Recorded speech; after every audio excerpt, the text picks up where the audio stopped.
मग बाबासाहेबांचं नाव आहे जो संविधानाला कारणीभूत आहे त्याला तुम्ही संपवायला निघालाय. पालकमंत्र्यांची फार मोठी चूक आहे मॅडम, माफी मागणार नाही, पण पालकमंत्र्यांची त्यांची ही चूक पत्रात घ्यावी. मला मीडियाशी घेणं नाही मॅडम, मला सस्पेंड केलं, मी वाळूचे गाड्या उपसील, मी माती काम करीन, पण बाबासाहेबांची ओळख पुसून येणार नाही. मला सस्पेंड करायचं करू शकता मॅडम, बाबासाहेबाला संपवायचं काम करायचं नाही. लोकशाही मॅडम, तुम्ही सुद्धा संविधानामुळे आहात, पालकमंत्री सुद्धा पालकमंत्री संविधानामुळे आहे.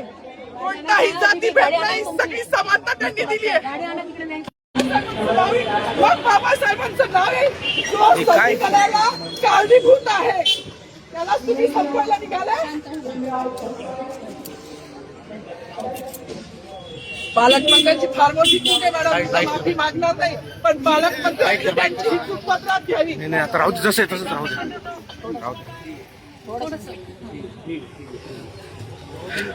मला मीडियाशी घेणं नाही मॅडम, मला सस्पेंड केलं, मी वाळूचे गाड्या उपसील, मी माती काम करीन, पण बाबासाहेबांची ओळख पुसून येणार नाही. मला सस्पेंड करायचं करू शकता मॅडम, बाबासाहेबाला संपवायचं काम करायचं नाही. 26 जानेवारी 15 ऑगस्ट मध्ये मी नाही मानत, पण लोकशाही मॅडम, तुम्ही सुद्धा संविधानामुळे आहात, पालकमंत्री सुद्धा पालकमंत्री